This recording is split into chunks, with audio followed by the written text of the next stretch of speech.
هذا القرآن يوحدنا لطريق الخير يوجهنا الله تعالى أنزله ورسول الله معلم.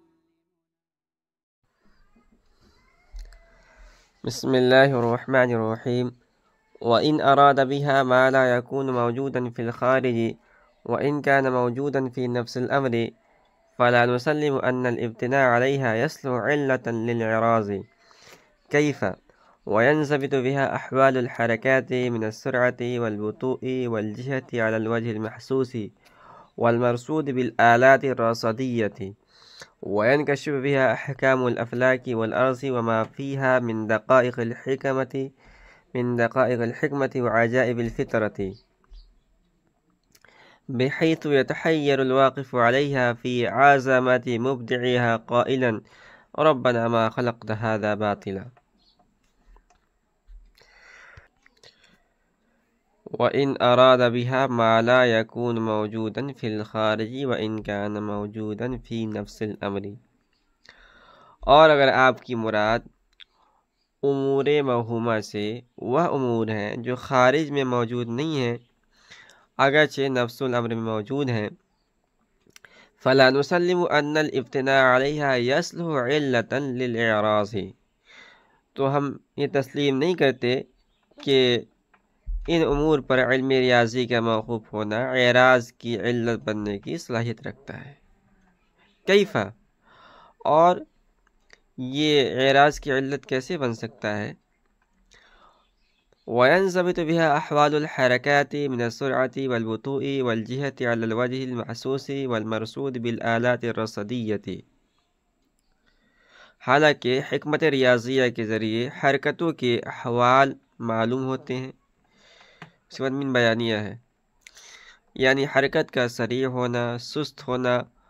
اور حرکت کی جہت کے احوال بھی معلوم ہوتے ہیں محسوس طریقے پر اور محفوظ طریقے پر آلات رصدیہ سے۔ آلات رصدیہ یعنی وہ مشینیں پرانے زمانے کے اندر جن سے جو ہے ہم مشاہدہ کرتے تھے ستاروں کا، سیاروں کا، تو اس کو آلات رصدیہ کہا جاتا ہے۔ آج کے زمانے میں جیسے دوربین ہے، خودبین ہے، تو یہ اس کا بدل ہے۔ تو حکمت ریاضیہ کے ذریعے کیا کیا معلوم ہوتے ہیں؟ ایک تو حرکت کی جہت معلوم ہوتی ہے، اور اس کے علاوہ حرکت کے حوالے معلوم ہوتے ہیں، اور حرکت کی جہت کے حوالے معلوم ہوتے ہیں کس طریقے پر؟ محسوس طریقے پر اور محفوظ طریقے پر آلات رصدیہ کے ذریعے۔ کہہ رہے ہیں، شارح کہہ رہے ہیں کہ وَيَنْكَشِفُ بِهَا أَحْكَامُ الْأَفْلَاكِ وَالْأَرْضِ وَمَا فِيهَا مِنْ دَقَائِقِ الْحِكْمَةِ وَعَجَائِبِ الْفِطْرَةِ، اور علم ریاضی کے ذریعے آسمانوں اور زمینوں کے احکام اور جو کچھ ان میں حکمت کی باریکیاں، پیدائش کی عجائبات پوشیدہ ہیں، منکشف ہو جاتے ہیں، بحیث یتحیر الواقف علیہا فی عظمت مبدعیہا قائلا ربنا ما خلقت ھذا باطلا، اس طور پر کہ ان امور پر مطلع ہونے والا شخص ان ایجاد کرنے والے کی عظمت میں حیران ہو کر بے ساختہ پکار اٹھتا ہے ربنا ما خلقت ھذا باطلا، اے ہمارے پروردگار تو نے یہ کارخانہ باطل اور بیکار نہیں بنایا۔ وَإِنْ أَرَادَ بِهَا مَا لَا يَكُونُ مَوْجُودًا فِي الْخَارِجِ، اس سے پہلے بتلایا گیا تھا کہ امور موہومہ کی دو قسمیں ہیں۔ اب جو معترض ہے اس نے جو اعتراض کیا تھا کہ آپ نے حکمت ریاضیہ کو اس کتاب کے اندر نہیں بیان کیا ہے، اس سے بحث نہیں کیا گیا ہے، اور اس کی وجہ یہ ہے کہ اس کا جو دار و مدار ہے وہ امور موہومہ پر ہے، اور امور موہومہ کی دو قسمیں ہیں۔ قسم اول مراد لینے کی صورت میں جو اشکال تھا اس کا بیان ہو چکا ہے،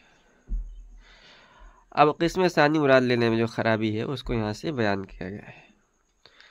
معترض کہتا ہے کہ اگر امور موہومہ سے مراد قسم ثانی ہے، یعنی وہ امور ہیں جو خارج میں تو موجود نہیں ہیں بلکہ موہوم ہے، مگر موہوم ہونے کے باوجود نفس الامر میں موجود ہے، جیسے دوائر فلکیہ وغیرہ، تو ہمیں تسلیم نہیں ہے کہ اگر حکمت ریاضیہ ایسے امور پر مبنی ہے تو اس سے اعراض کرنا چاہیے، کیونکہ جس علم کے اندر ایسے امور بیان کیے گئے ہوں جو نفس الامر کے مطابق ہوں، وہ مفید ہوتے ہیں، قابل ذکر ہوتے ہیں، نہ کہ قابل اعراض، قابل تر۔ لہذا حکمت ریاضیہ میں جب امور موہومہ نفس الامر کا بیان ہے تو اس سے اعراض کرنا، اس کو چھوڑنا کیسے درست ہو سکتا ہے؟ حالانکہ ہمیں اس علم ریاضی کے ذریعے بہت سارے مفید معلومات حاصل ہو سکتے ہیں۔ مثال کے طور پر حرکات کے احوال معلوم ہوتے ہیں، کون سی حرکت سری ہے، کون سی حرکت بطیء ہے۔ اب یہاں شارح نے جو یہ بحث چھڑی ہے دوائر فلکیہ، تھوڑی سی وضاحت ہم پہلے بھی کر چکے ہیں۔ اب یہ قدیم زمانے کے اعتبار سے ہے، اور اگر اس کو ہمارے زمانے کے اعتبار سے منطبق کیا جائے تو اس کو ہم یوں کہہ سکتے ہیں کہ ہمارے زمانے میں بہت معلومات جو ہے پہلے سے زیادہ ہے، بہت زیادہ ہے، خاص طور پر جب کہ یعنی دوربین اور خوردبین کی ایجاد ہو چکی ہے، تو ہم جو ہے یہاں سے بیٹھ کر، زمین سے بیٹھ کر، اپنے گھر سے بیٹھ کر آسمانوں کے اندر پھیلے ہوئے سینکڑوں ستاروں اور سیاروں کی حرکتوں کو دیکھ سکتے ہیں، کون سا سیارہ کس تیزی کے ساتھ، اور بالکل جو ہے ہم درست پیشن گوئی کر سکتے ہیں کہ یہ ستارہ جو ہے اس کی حرکت اتنی تیزی کے ساتھ ہے تو یہ اتنے سال کے بعد یہاں ہو سکتا ہے، اتنے سال کے بعد یہاں ہوگا، اور اس ستارے کی یا اس سیارے کی حرکت جو ہے چونکہ سست ہے تو اتنے سال کے بعد یہاں ہو سکتا ہے۔ اسی طرح ہم جو ہے چاند کی جو حرکت کو جو ہے اندازہ کر کے ہم یہ پیشن گوئی کر سکتے ہیں، یعنی 20 سال پہلے، 10 سال پہلے، کہ 20 سال کے بعد جو ہے جب چاند گزرے گا تو سورج اور ہمارے درمیان حائل ہوگا تو چاند گرہن ہوگا، سورج گرہن ہوگا۔ خلاصہ یہ ہے کہ ہم علم ریاضی کے ذریعے، اور آج کے زمانے میں اس کا جو بدل ہے علم سائنس کے ذریعے سے ہم آسمانوں اور زمینوں کے احکام اور ان کے حقائق و دقائق، عجائب و غرائب کا انکشاف کر سکتے ہیں۔ سائنسدان ہیں وہ ان چیزوں کے اندر، یعنی آسمان و زمین، چاند، ستارے، سیارے اور ان کی حرکتوں کے اندر غور و فکر تو کرتے ہیں، لیکن صفت تخلیق کے ساتھ نہیں کرتے ہیں، بلکہ وہ تو خالق کا انکار ہی کر دیتے ہیں۔ تو اگر کوئی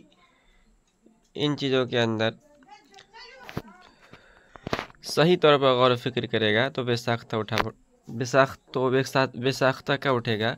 کہ اس عجیب کارخانہ کا موجد کس قدر عظیم قدرت و حکمت والا ہے، اور بلا اختیار و پکار اٹھے گا کہ ربنا ما خلقت ھذا باطلا، اے ہمارے پروردگار، آپ نے یہ سب چیزیں بیکار پیدا نہیں کی ہیں، بلکہ ان سب چیزوں کے پیدا کرنے کا ایک مقصد ہے، اور وہ یہ ہے کہ اللہ رب العزت نے جو ہمیں پیدا کیا ہے اس لیے پیدا کیا، لیبلوکم ایکم احسن عملا، تاکہ وہ آزمائے کہ ہم میں سے کون اچھا عمل کر کے جاتا ہے اور آخرت میں اس کو اس کے مطابق بدلہ ملے۔ تو اس تفصیلی گفتگو سے آپ کے سامنے یہ بات واضح ہو گئی کہ حکمت ریاضیہ سے اعراض کرنے کی وجہ سے کس قدر نقصان ہو سکتا ہے۔ اسی لیے حق بات یہ ہے کہ مصنف نے حکمت ریاضیہ کو اس لیے چھوڑا کہ اگر اس کی مباحث بغیر براہین و دلائل کا ذکر کرتے ہیں تو فائدہ تامہ حاصل نہیں ہوگا، اور اگر دلائل کے ساتھ بیان کرتے ہیں تو کتاب بہت طویل ہو جائے گی۔